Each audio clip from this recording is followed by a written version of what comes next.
But he had a commitment he had to do for work today, so I'm here in his place.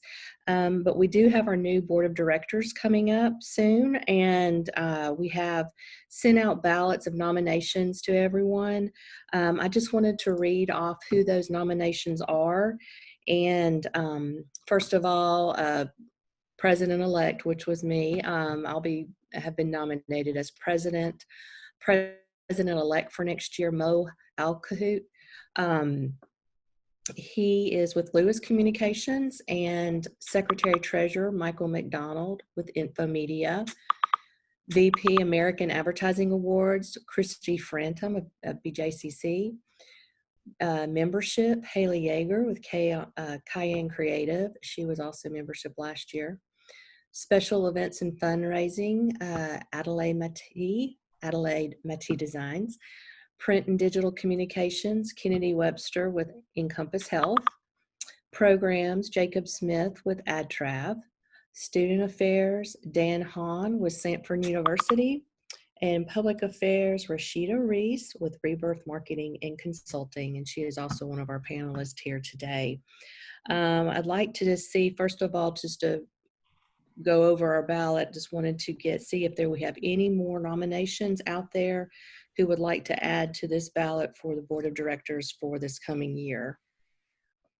And if you have any nominations, if you just want to type them in our chat area.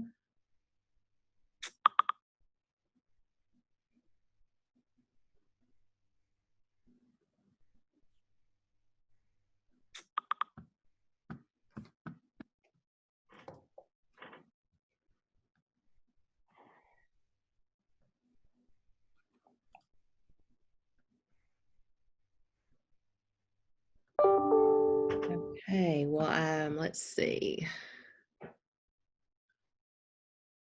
All right, I don't see any other nominations, so Caperton will be Caperton Gillette, who is our past president, is adding a poll up here. Do you approve the slate of officers as presented? If you would just reply yes or no.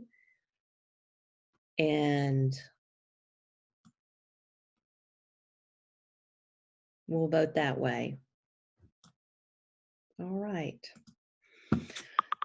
So with that, I did want to make one other announcement, and I know we had posted it on Facebook, but this year in the national platform of the AAF, we nominated someone from our board for the 2020 Chick Davis Memorial Award, and that was Mo Alcahoot, and he won for the whole entire nation for our national, for this very special award that goes to someone who's done excellence in advertising. So Mo was one of our co-chairs for this year's American Advertising Awards, Addy Award, and he did a tremendous job with his co-chair, Kathleen Sharp. So just congratulations to him, and hope for more good things like that to come for our organization, as we just are really knocking it out of the park.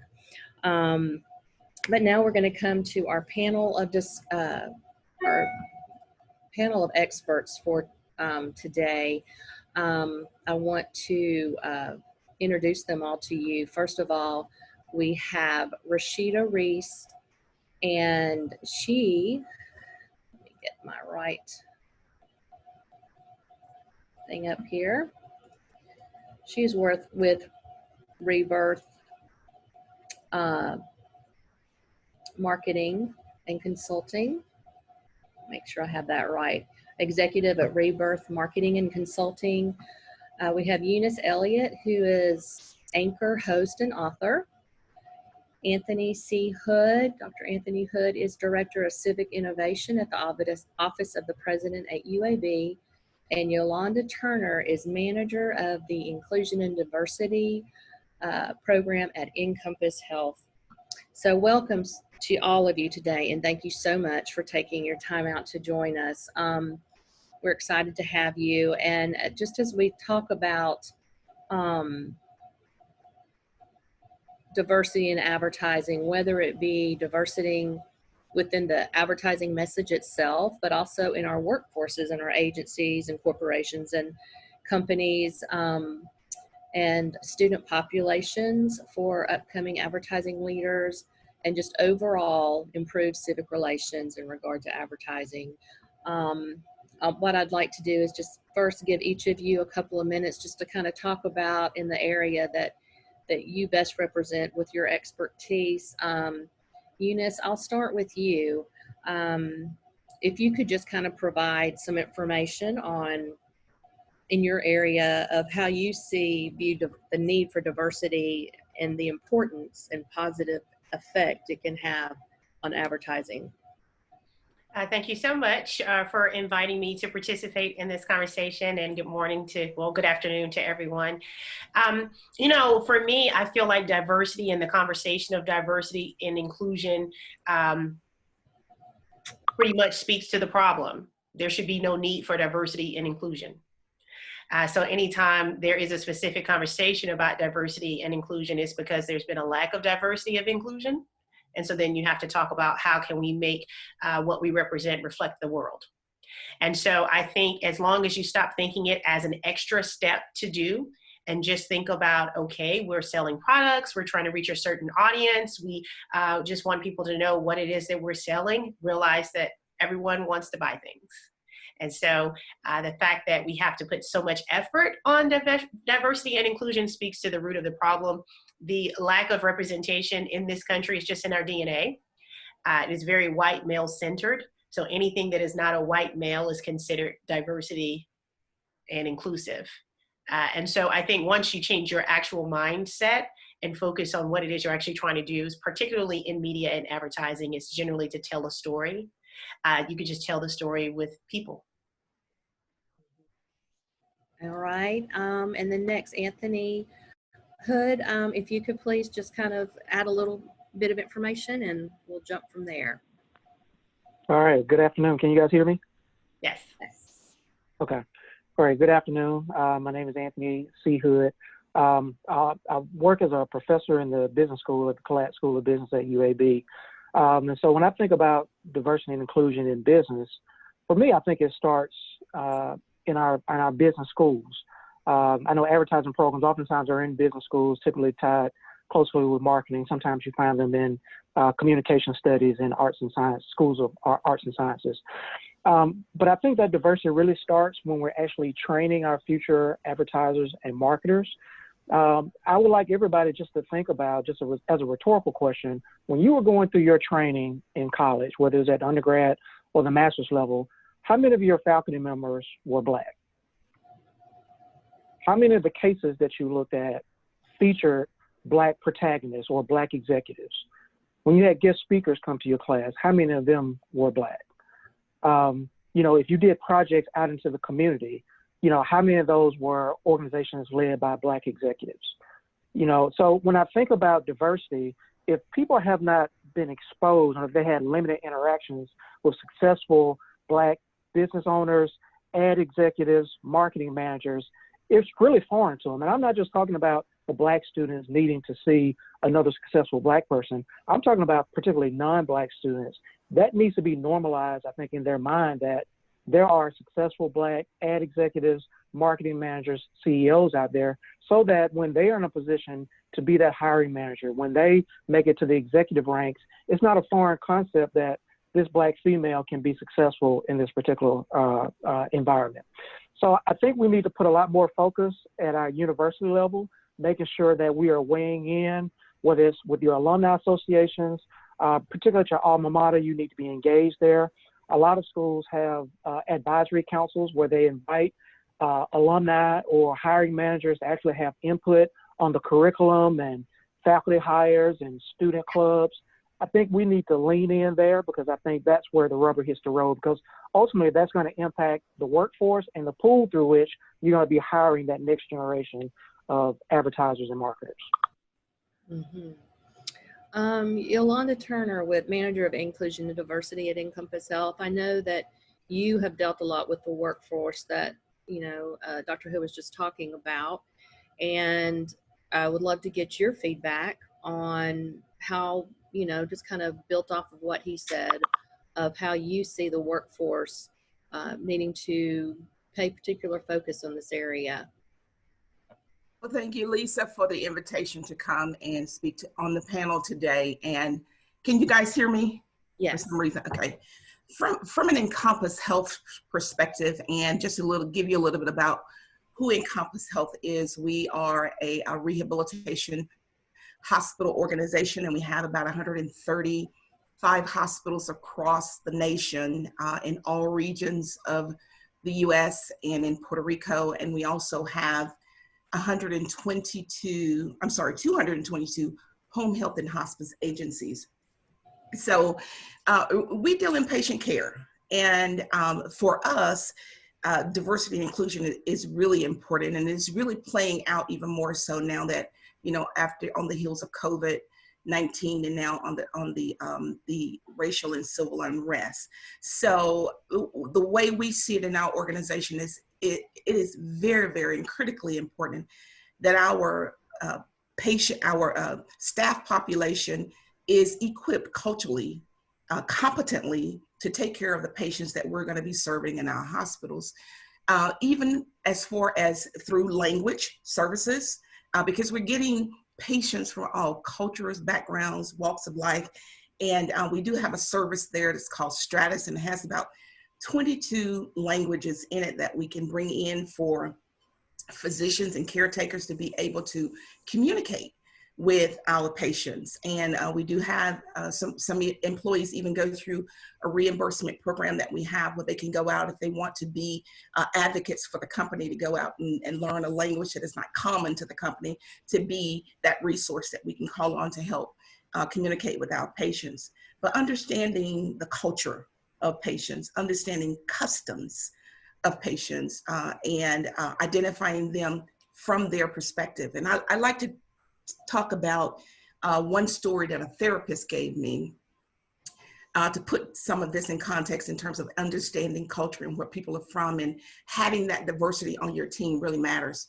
This therapist was treating a patient, and the patient was from another country. I can't remember what country the patient was from, but the patient came in on the first day of care and began to do so well. And the session was about a 2-hour session. So close to the end of the session, the therapist began to, do thumbs up to the patient to tell her, you're doing awesome, excellent, you're progressing well. And there was a family member there.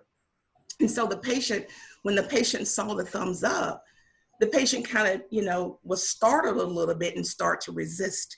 And so after the family member saw what was going on, the family member pulled the therapist to the side and just educated the therapist and told him, you know what, when you do this in my mother's culture, that's the same as the middle finger. So what being aware of culture and customs can do in the care of patients matters a whole lot. And that's why it is important for Encompass Health to have just a diverse group of caretakers. We have to make sure that our employees are competent to take care of our patients. And that's why inclusion and diversity is important with us. Even in our home office, these folks are on the front line, and we're depending on them to care for the community. And so it is very, very important that they be engaged. They have the right knowledge. We also kind of help with mitigating some of the biases that might be out there. And we do that through our training systems that we have in educating, and then holding leaders and staff members accountable and measuring those so that we know that we're getting the positive outcomes that we need in our organization.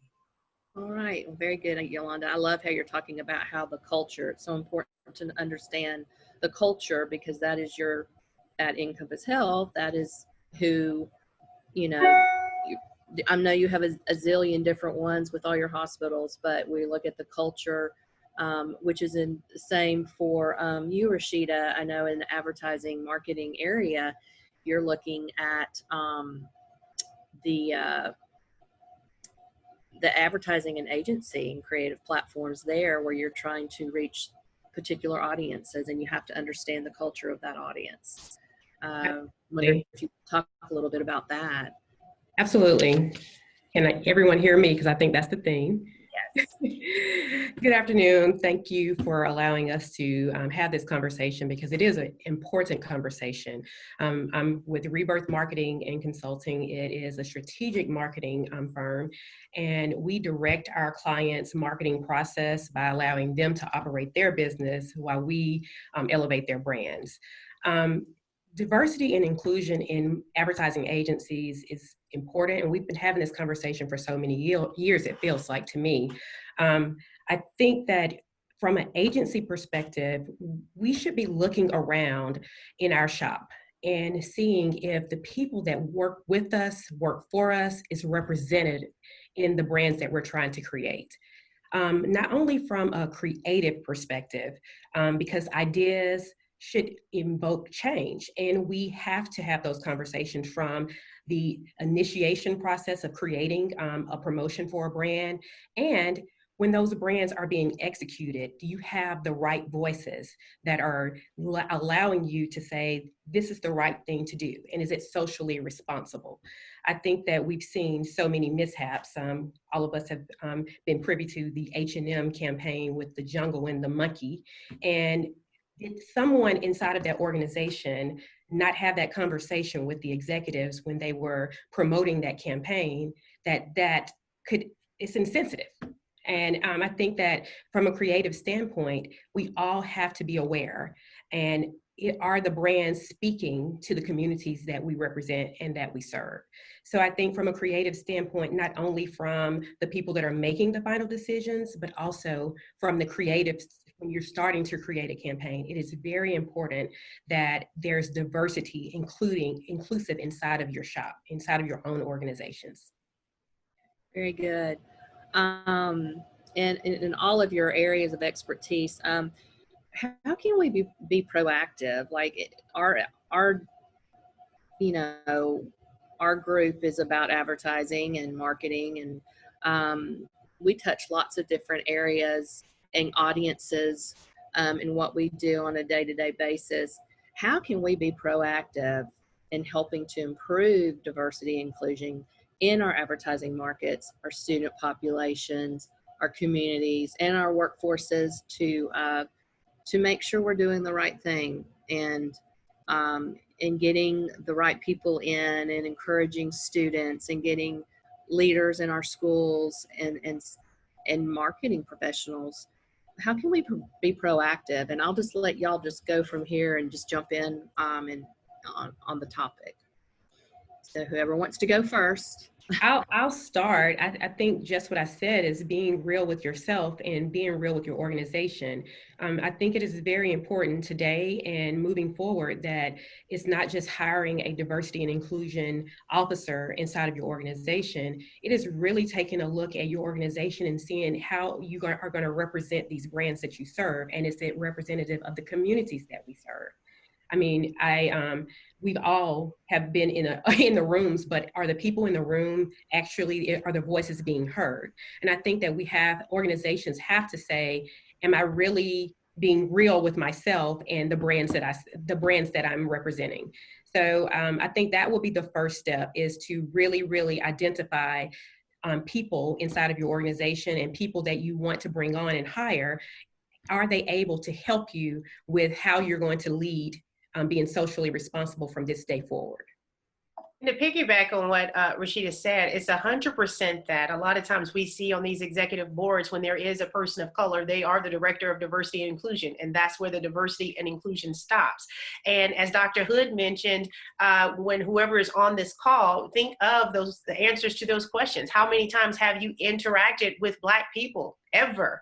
That's one of the privileges of being white in America, and particularly being male and white male, is that you don't have to interact with a whole lot of different people in order to be successful. Whereas people of color and minorities have to know how to engage and interact and have the pulse of everybody that we come in contact with. And so a lot of times people who are in the management and executive positions don't have that experience. And so they don't know that the jungle campaign was not a good look.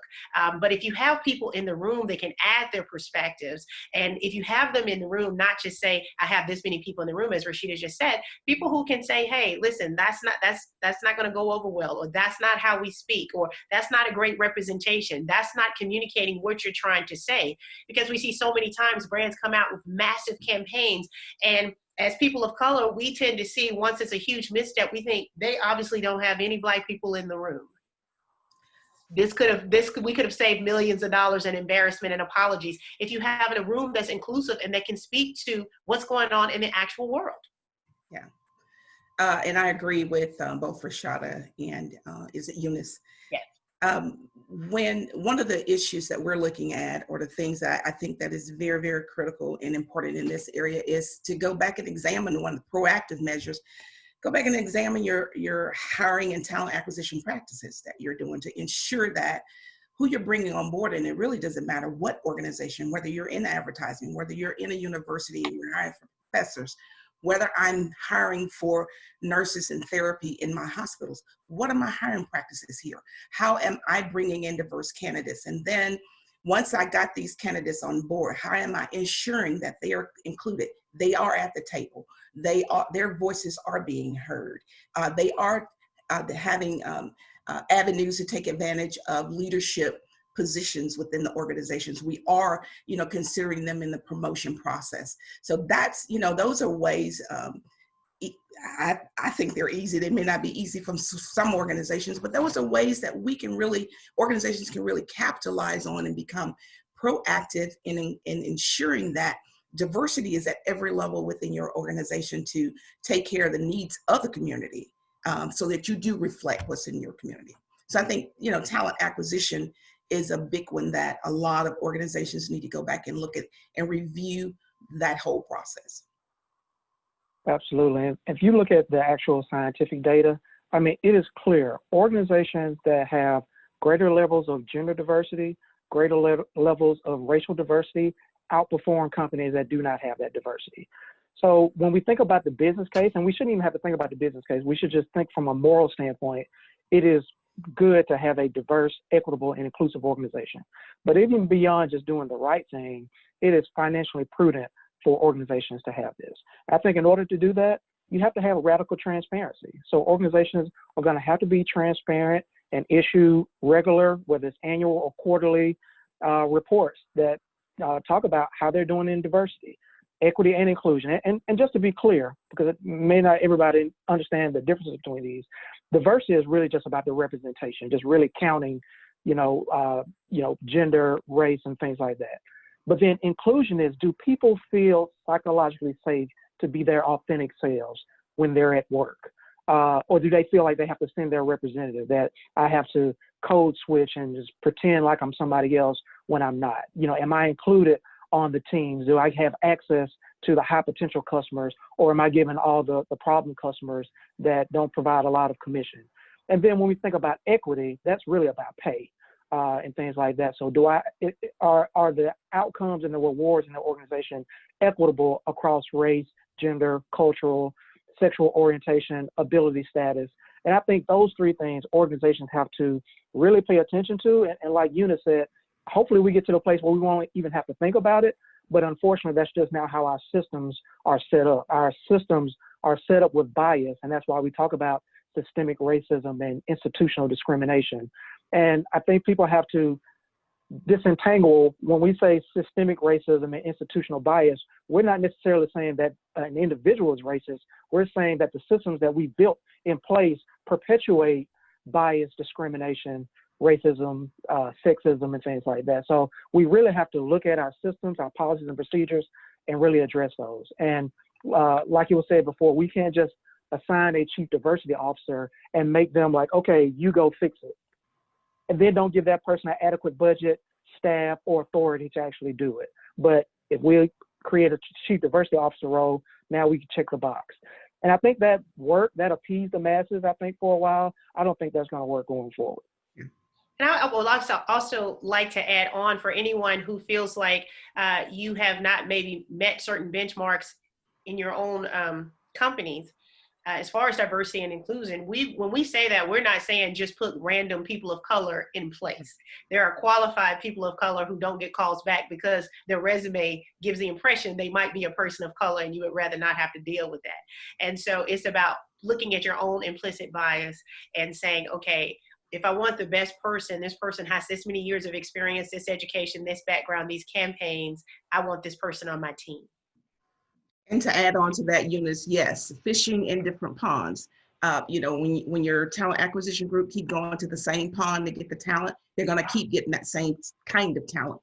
They've got to diversify what that pool of candidates look like. I mean, you know, if it is African, go out to the HBCU organizations, you know, sororities, schools. There's just so many ponds out there, you know, and I don't accept it anymore. That, you know, we couldn't find a diverse candidate. No, you just didn't look hard enough, or you didn't look in the right place. And so there's so many areas and resources out there that we can get these good candidates. So they are out there. And, you know, I think it's worth mentioning when we talk about diversity. I think people have different ideas of, you know, what is meant by diversity. I was talking to an executive not too long ago, and he was telling me about a particular university that his company loved to recruit at. And I was like, why do you recruit at that university and not these other universities? He's like, well, I just love the diversity that we get. I know that I can get diverse candidates there. And this is not a university that, to me, is known for diversity. So I inquired further. He was like, yeah, I know when I go there, I'm able to hire people from Indiana, from North Dakota, from Florida, from California. They're incredibly diverse. And I was like, well, what about gender and racial diversity? And it was kind of like, well, we don't really think about it that way. What we really want is like a diversity of perspectives and stuff like that. And so I think that gets into this idea of color blindness that a lot of executives tend to, you know, approach situations like this around. And it sounds good when they say, you know what, I just don't see color. And I don't think they really realize how racist that is and how offensive that is to a person of color, because I need you to see me. I need you to see my blackness. I see my blackness every day. I have a black wife and 2 black daughters and a black mama. And I need you to see that. And I need you to be, you know, color focused, because I think it's being disingenuous when we have a system that has created, you know, a lack of, you know, diversity as it relates to race. And then now that we set the system up to where we have less than 5% racial diversity, then we say, well, we don't want to consider color anymore. You know, and my retort to that is usually, well, what if you have a board where you have 9 men and one woman? Do you say to that one woman, well, you know what, we just don't see gender. I don't see your gender when I look at you. I just see you as a person. Like, you sound like an idiot. So I think we have to really challenge a lot of, you know, the folks in the majority to really think about the unconscious biases that they bring to the process. And so from that perspective, I think we not only do we need allies from the majority population, whether it's men, myself included. When I'm in a room, I need to make sure that I'm not on an all-male panel, unless we're talking about male issues. I need to be an advocate for my female colleagues, but I also need to be an accomplice. And so being an accomplice is going beyond being an ally. Being an ally is maybe just speaking up, but being an accomplice means that I'm going to get in the trenches with you and fight with you. And that's what we need going forward. And just to add to everything that you guys are saying, the question that I will ask the advertising agencies and all of the marketing departments for big corporations is, what is your multicultural strategy? Because if you do not have a strategy that's going to represent all, then you are not going to be sustainable. With the amount of dollars that are spent by African Americans every year, it's $1.2 trillion annually, and it's continuing to grow. If you're not addressing that, if you're not speaking to all cultures, then you will not be sustainable long term. So I think that that is an important question when we are designing campaigns, when we're in our creative process. Are you speaking to all cultures, all backgrounds? That is going to be the question that I'm going to ask my clients when we're in the process of researching, when we're in the process of development, and when it's the process of execution. It's going to be very important that we are representing all.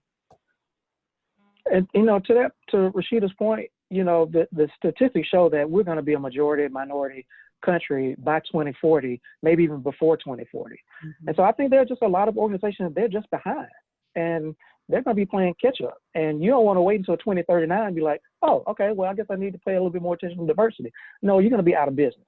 Right. So I think it behooves companies to make much more intentional efforts now so that they can have that as a competitive advantage. Because to be clear, a diverse, equitable, and inclusive organization has a competitive advantage over those that are not diverse, equitable, or inclusive.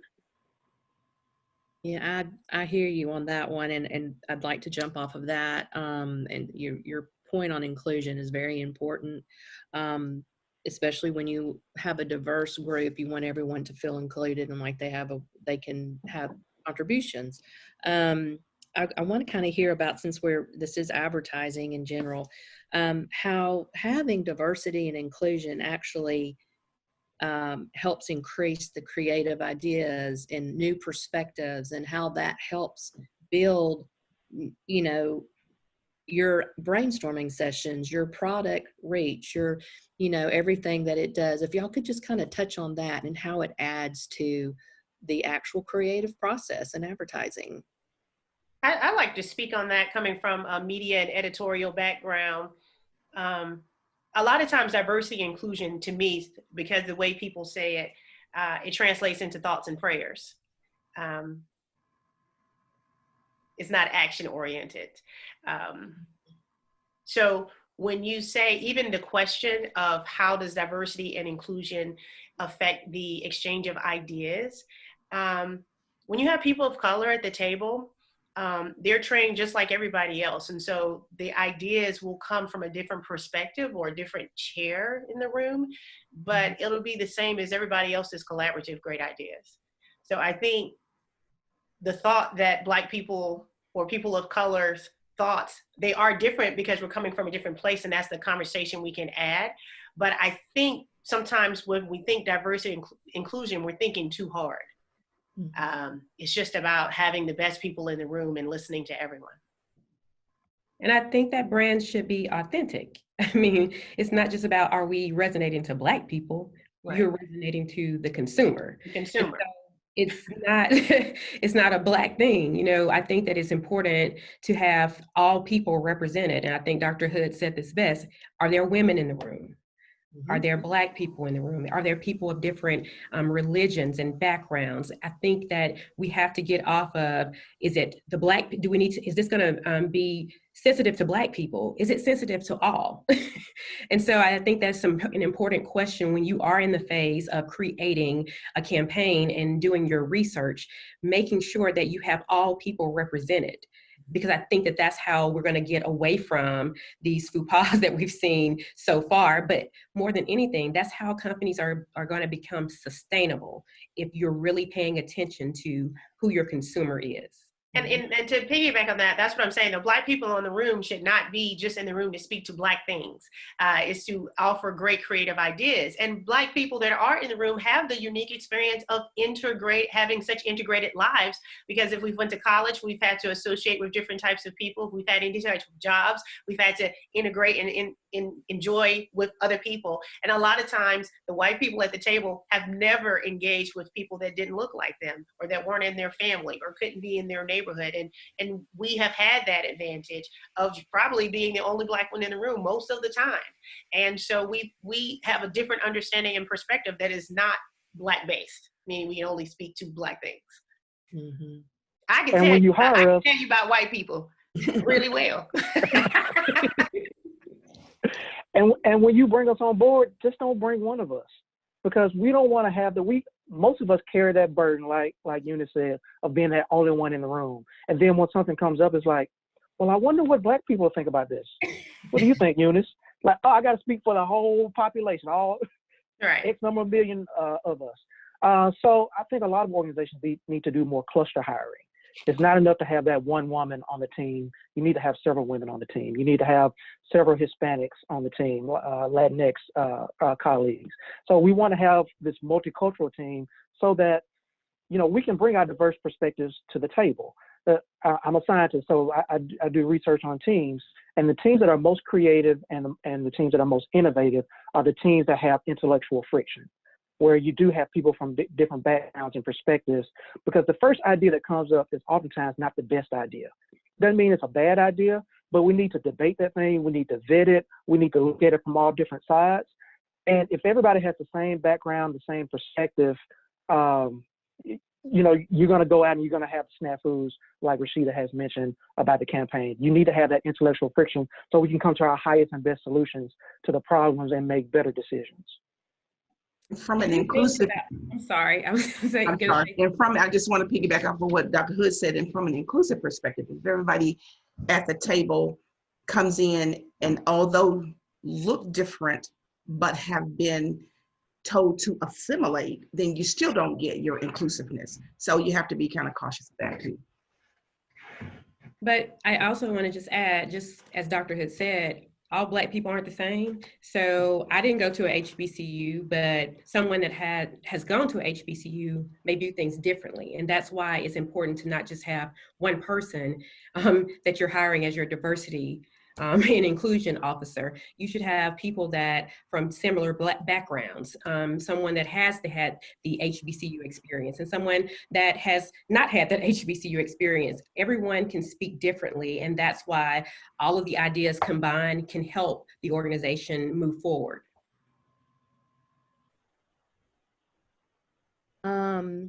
Jumping to another area of discussion, how do you think including diversity and inclusion in advertising affects our decision making to purchase a product or a service?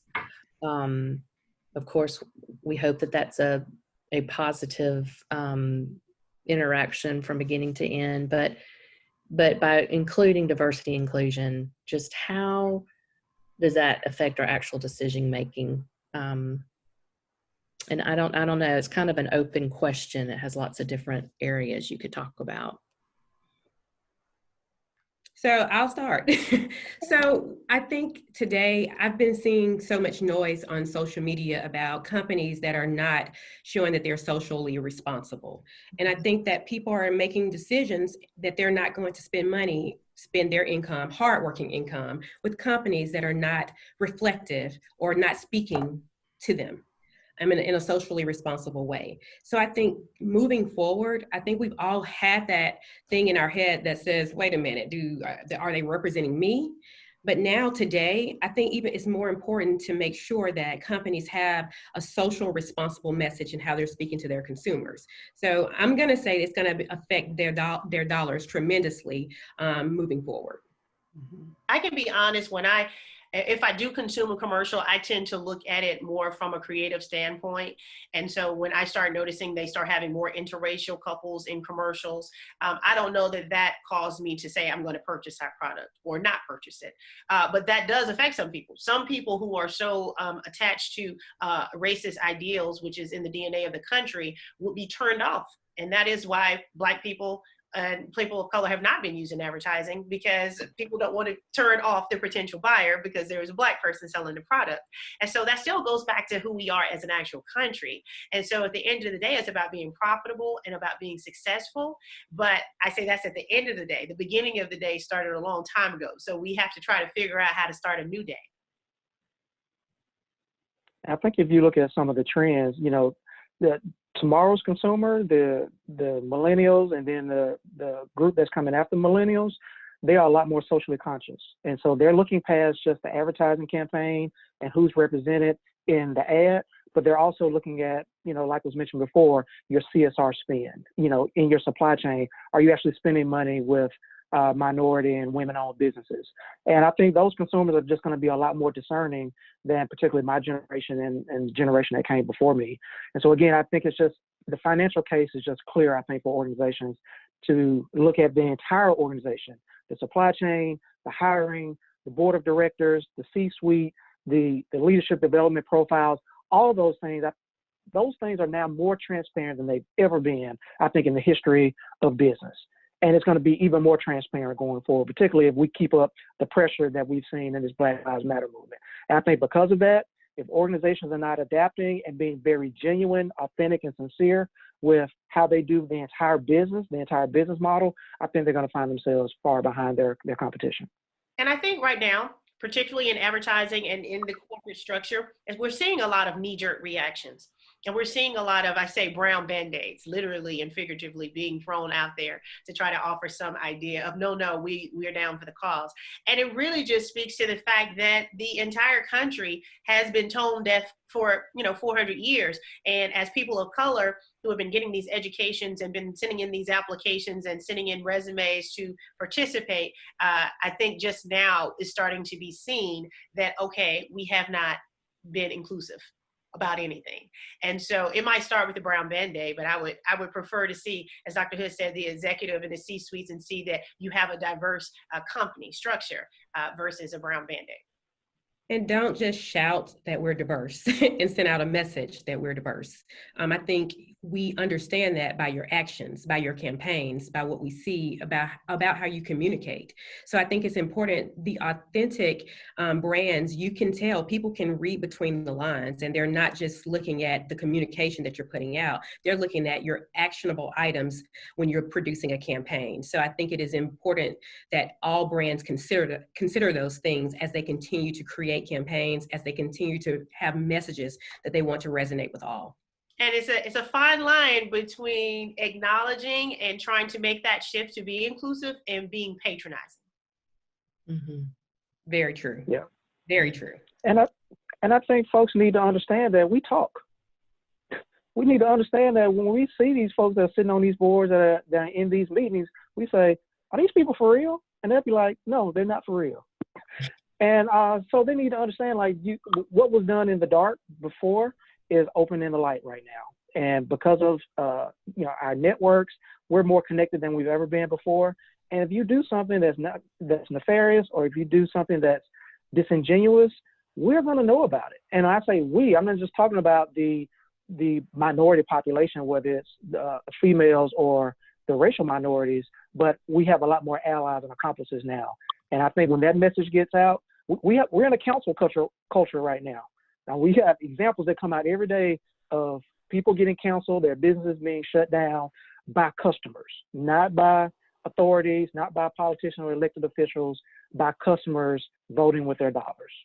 And it's interesting because I've seen some of the pushback be, oh, all of a sudden now the country's racist. And the answer is no, but because we're having conversations, people who have been suffering the mistreatment within corporations and its customers, or even as team members, feel safe to say something now because it seems like people might be listening.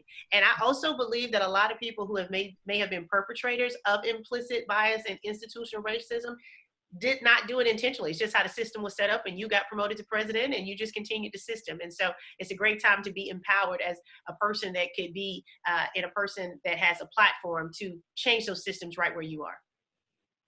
Agreed. I have a question from a board member. I think this is a pretty good one. It's kind of a long question, so I'm going to read it. It says, once a business or organization recognizes that they have problems, that they aren't serving every culture in their area, what's the best way to gain the insights they need to solve these problems? It seems like the best way to know how you're failing someone is to talk to the person you're failing, but it also seems like that puts a lot of labor on that person to help you be a better organization. Any response to that? I'll start. It's one of those things where if you were educated in the American education system, you were miseducated. So I think it starts by just re-educating yourself. And the Google machine is free.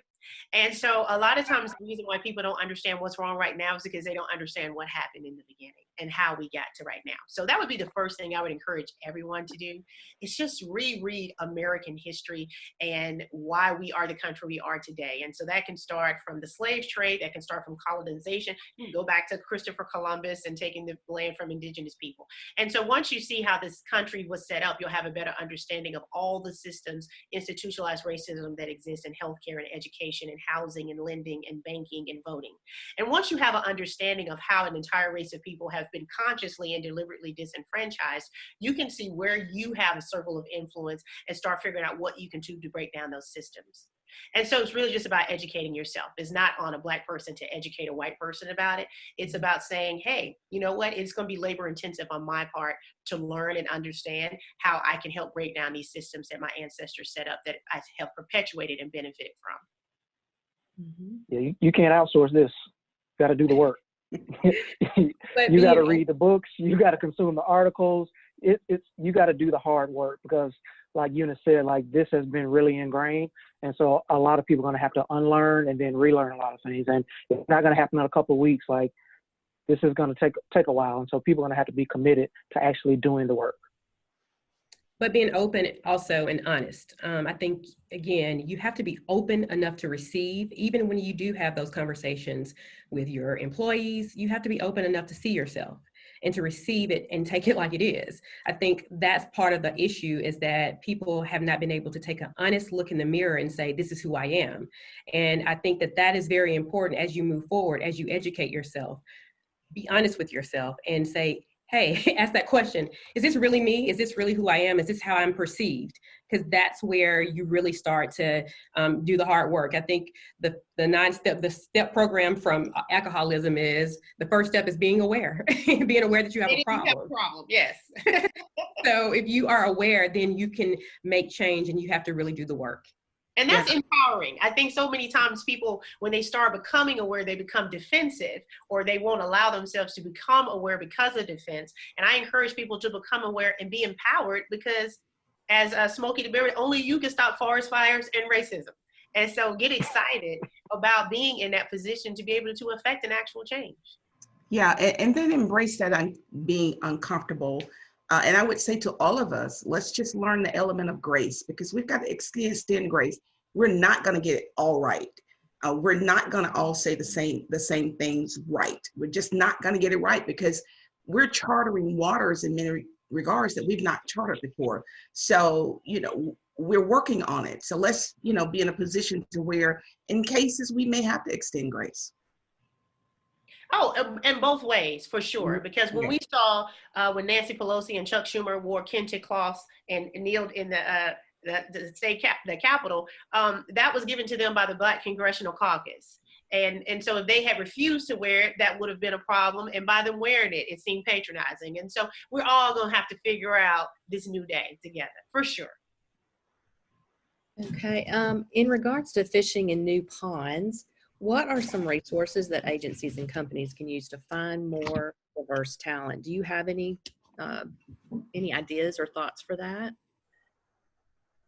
Well, most organizations have an African-American version of them because a lot of times organizations, when they were first started, they weren't inclusive of African-Americans. So you have African-American Student Advertising and PR associations. You have the National Association of Black Journalists. So that would be a start, because those are professionals that have gotten those degrees and that experience, and then that is their professional grouping. And so that's a great resource to reach out to those type organizations that have a network set up when you're headhunting for talent. And also choosing interns, that's when you really start to coach and mentor. Choosing interns from a diverse background. I think that is very important, not just to choose an intern from your local college at UAB here locally, or UAT, Tuscaloosa, or Auburn. Choosing interns that promote diversity within our HBCU network as well. I was gonna say, I think you need to. From Alabama. Where's Rashida from? Birmingham. Oh, you said UAT. I'm like, what's that? Tuscaloosa. You know what UAT was? What's that? I was waiting on you to jump in, Eunice. I was like, what is that? There y'all go. She's not from here. UAT. I think it's also important to look at who are the fishermen, or the person that's fishing. Because we all know that people, particularly when we're talking about hiring, recruiting, we tend to lean on our own personal networks and the people who we think are the people who are familiar to us. We give them a heads up that, hey, this job is going to be posted. I think you'd be great for it. And oftentimes we're not doing it to exclude anybody. It's just people just look out for their friends. And so I think if you want real change, you have to change who's actually doing the fishing, because they understand what some other ponds are. And then when they go to that pond, those fish in that pond are going to have a natural association with them. So I don't think you're going to really see a change until you change who's actually doing the hiring, the recruitment. And I think we also need to get rid of some of our HR people, because they're not good at their jobs. If I'm in product development, my job is to develop products. And so if you give me a goal to develop a product and I say, well, you know what, I tried to go out, I couldn't develop any products. Do I just give you a 7th place trophy for not developing a product? No, I'm probably going to lose my job. But every day we send our HR people out to recruit and we tell them we need to diversify our organizations, and they come back like, well, you know what? I couldn't find any females, or I couldn't find any candidates of color. And it's like, oh, you tried. And we give them a participation trophy. And I think we just need to have some honest conversations that some people are just not good at their jobs, or they may be better placed somewhere else, and we need to replace them with people who can actually get the job done. So if your organization has some goals or some ideals around diversity, equity, inclusion, I think we need to hold those goals in the same standard as we do marketing, technology, innovation, and everything else in finance in our organization. It should not be acceptable that somebody can go out and can't find the candidates, because we exist. The people who are on this panel, we exist, and we've been here for a long time, and we know a lot of other people who are just as bright, just as successful as us that can do well in your organizations. Yeah. Well, I think we have time for maybe one more question with a couple of quick answers, but this is also from our watchers today. How do you convince leadership that hiring with diversity in mind can be more beneficial than the best, most qualified?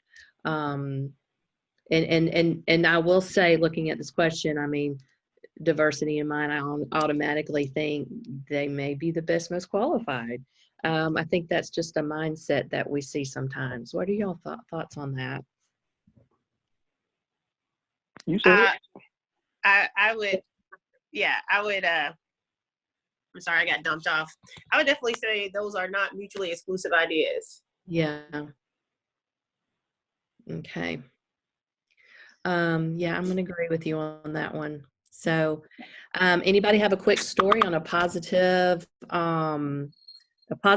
experience? I would like to leave with this on how you have seen diversity, inclusion, equity, everything come in a positive way in your area of expertise recently.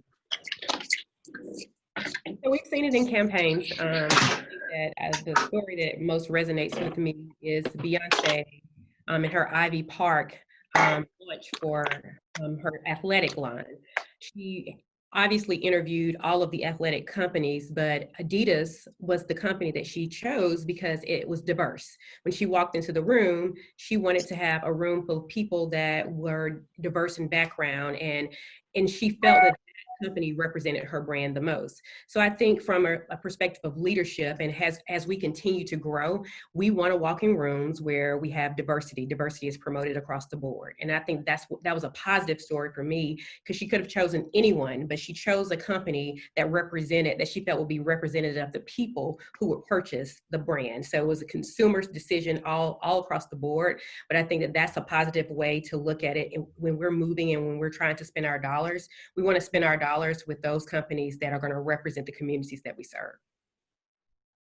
I would like to offer one. I know you can't see me now. I'm sorry, my camera's gone out and I'm on my phone now. But State Farm, you know, that Jake from State Farm campaign, when it started, it was a white guy and now it's a young black guy. And I had to research, make sure I wasn't losing my mind that the first time that woman caught her husband talking on the phone at night and it was Jake from State Farm, that I remember it being a middle-aged white guy who was wearing khakis. And then now that actual guy was an actual agent for State Farm. And once they saw the success of that particular campaign, they wanted to continue it. They knew that it was going to require more acting and more time than he was able to give the campaign. So they hired an actor to play Jake from State Farm, but they hired a young black man to be Jake. And so I thought that was just amazing that even though it was such a successful, popular campaign, and we all saw Jake start out as a middle-aged white man, that Jake from State Farm is now a young black guy. And so I think that was actually a true case of being somewhat colorblind in a positive way. Mm-hmm.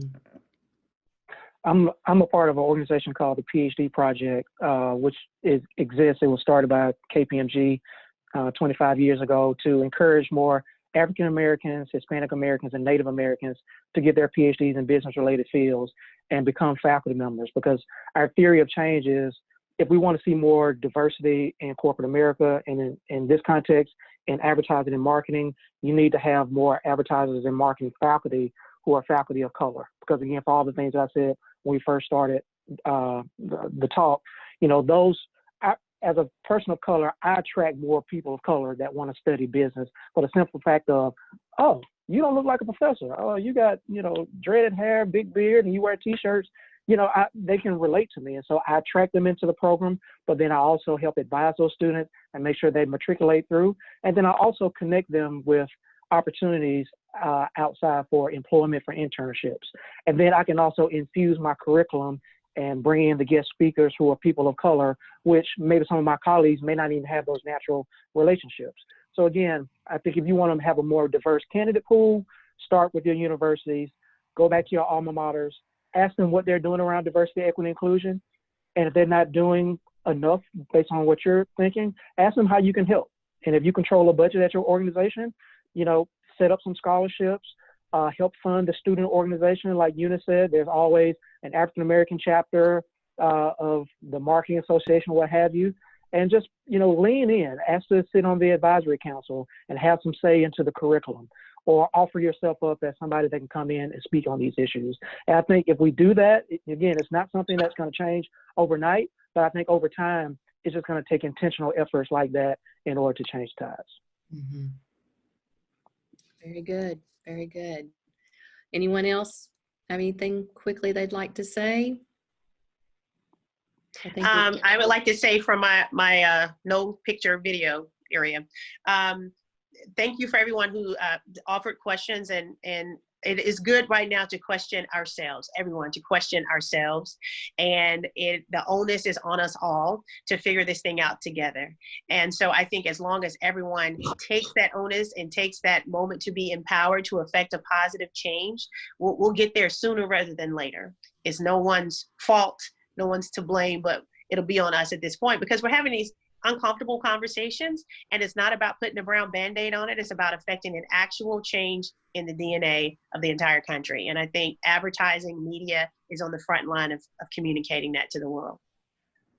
And I think Yolanda, said it best as far as like, we got to make sure that we're offering grace to people, because I have my colleagues that are reaching out to me and they're like, look, I don't know what to say. And I can tell they're reluctant because they don't want to make a mistake. And so I have to create that space like, no, we just need to have those tough conversations. And then I have some of my sisters that are having tough conversations with me to saying, okay, we can't forget about the African-American women who are also being, that are the most unprotected and, the most attacked in this society. So I think we all need to extend grace to each other going forward. And I think that's a wonderful way to end it right there. Thank you so much to all of you. It was great insight. I think we all have some takeaways from this, and hope that y'all will stay in touch. We have lots of committees that we would love to have participation on in our efforts. So if you know anyone interested in advertising, please send them. They can email me directly or anyone on our board. But just thank you again so much. This has been very enlightening and positive. So, and to all of our listeners out there, or watchers, I should say, thank you for participating. We'll be having another, probably a Zoom call next month as well, in light of COVID. So, but just thank you so much for being on. And everybody, I hope everyone has a wonderful afternoon. Thank you so much. Thank you. Thank you. You.